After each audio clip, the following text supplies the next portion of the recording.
네, 키워드를 읽는 시장입니다. 오늘 IS 본부장 김태성 본부장 나와주셨습니다. 본부장님 안녕하십니까? 네, 안녕하세요. 오늘 좀 피곤해 보이십니다. 네. 네, 첫 번째 키워드 보도록 하겠습니다. 간밤에 하여튼 난리가 났습니다. 그렇죠.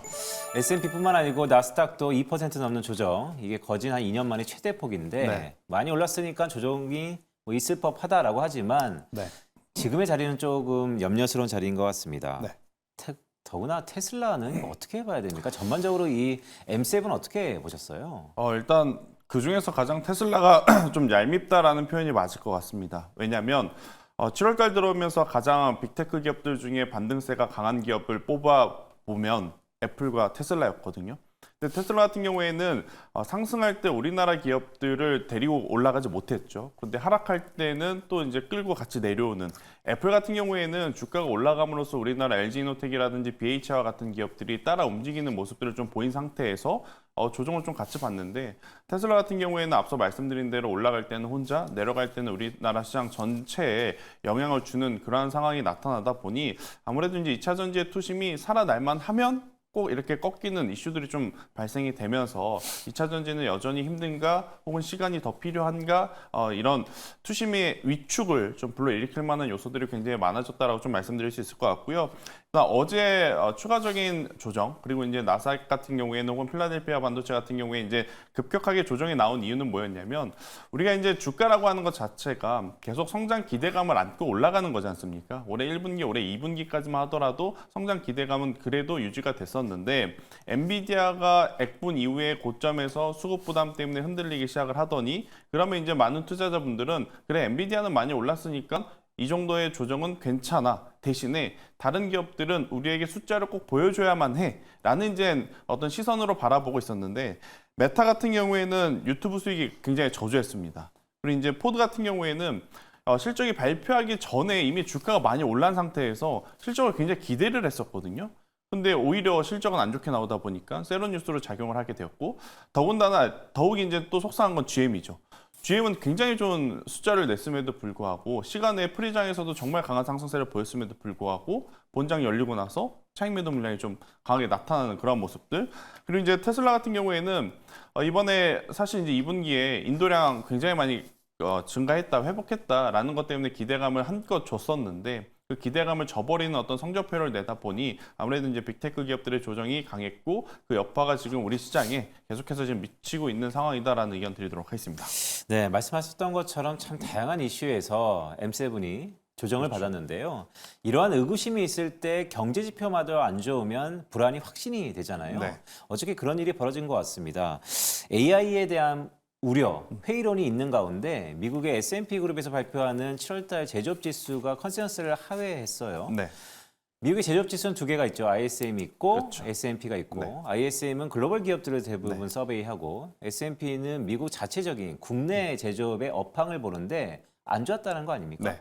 그렇다면 AI 회의론도 같이 무게를 실으면서 어떻게 봐야 될까요? 그러니까 이제 지표 발표 전에 어떤 분위기였냐면 이렇게 돈을 쏟아 부었는데 AI 시대라고 하는데 아직까지 성적표는 글쎄 이 상황에서 여기 이제 지표까지 좋지 못하다 보니 그러면 우리가 생각한 것보다 조금은 버블일 수 있겠다라고 이제 받아들인 것 같고 아무래도 이제 지표가 좋지 못할 때 우리가 이제 금리 인하에 대해서 성격을 좀 많이 이야기를 하잖아요. 그러니까 정말로 안정화가 돼서 경기가 잡혀서 금리 인하하는 기조냐 아니면 조금은 서둘러서 경기 둔화에 대한 부분을 일정적으로 먼저 좀 막기 위해서 금리 인하를 하는 거냐 이 성격에 대한 이야기를 좀 많이 하는데 지금 이 지표 발표를 통해서 보고 있노라면 인플레이션이 잘 잡혀서 금리 인하하는 분위기보다는 경기 둔화가 오기 전에 먼저 좀 움직여야 된다라는 시그널로도 인식이 될 가능성이 높아서 아무래도 이제 시장은 이 지표에 대해서 굉장히 불확실성적인 요소로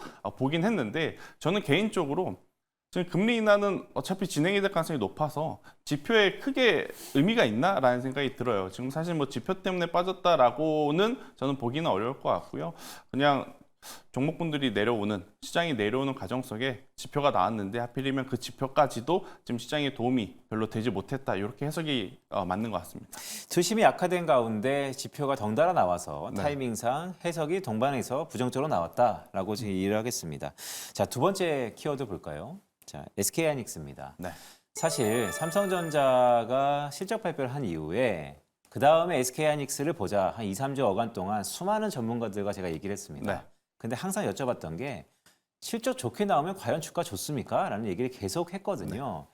자, 오늘 제가 약간 주가에 대해서 제 뷰를 좀 말씀드리면 실적에 대해서 주가는 상승률에 반응을 하잖아요. 그렇죠. 이 금액보다는 상승률에 반응을 하는데 최대 실적이 다음의 상승률은 보죠 둔화될 거다라는 우려감이 작용되는 거 아닌가. 오늘의 이 SK하이닉스의 실적을 주가는 크게 낙폭을 확대하고 있습니다. 어떻게 그쵸. 좀 보세요?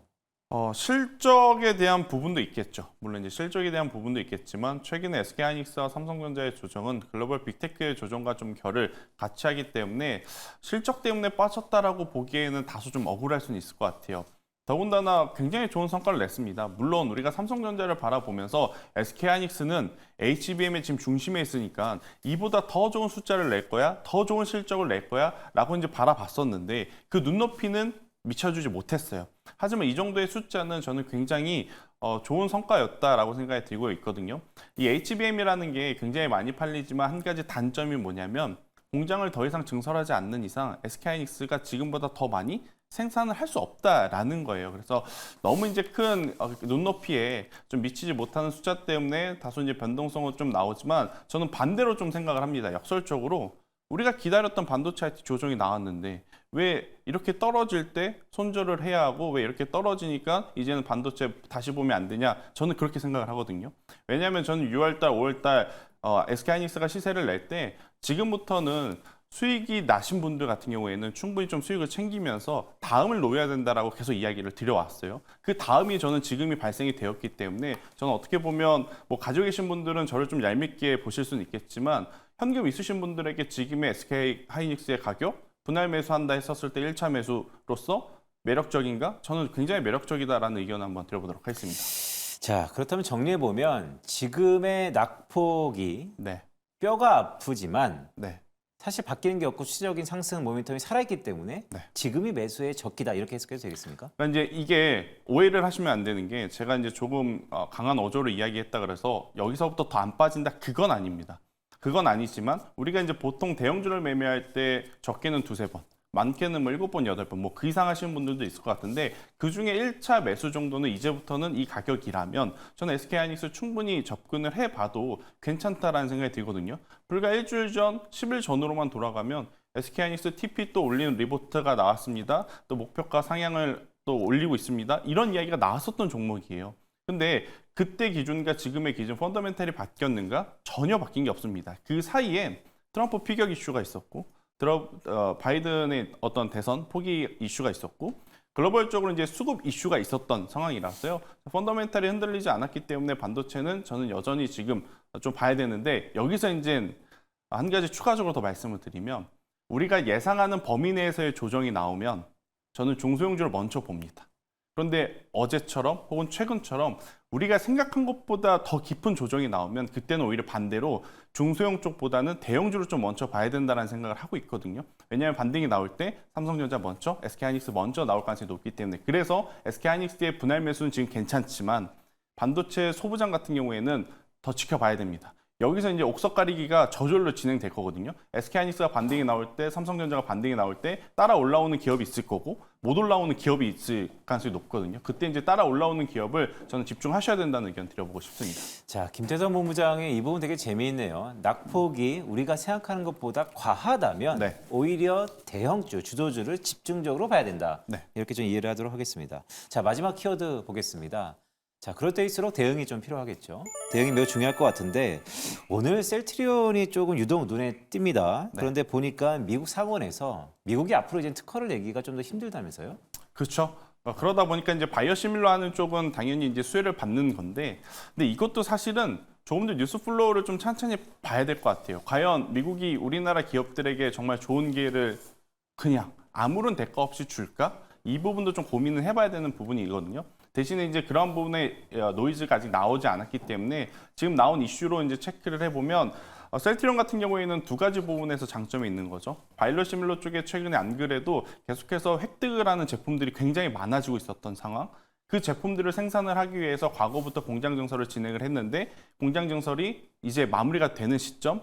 송도에서는 실제로 지금 시험 가동이 되고 있다는 이슈가 이제 나오고 있는 상황 속에 제약바이오에서 이제 수급이 이제 몰린 상황이라서요. 셀트리온 같은 경우에는 사실 가격적인 부담도 없습니다. 그동안에 워낙 안 올랐었던 기업이라서요. 대신에 이제 오늘 뭐 반대급부로 이제 움직인다 그래서 너무 공격적으로 사시기보다는 조금 여유롭게 나눠서 사시는 게 맞지 않겠는가라는 의견 드리도록 하겠습니다. 알겠습니다. 자, 마지막 질문을 좀 드리겠습니다. 자, 오늘 이럴 때일수록 사실 뭐 실적주다, 저가 매수다 여러 가지 얘기가 나오고 있는데요. 네. 본부장님이 보셨을 때 오늘 이 시점에서 우리가 저가 매수에 공략할 수 있는 종목이 있다면 어떤 게 있을까요? 상대적으로 이제 덜 빠진 쪽을 찾아야겠죠.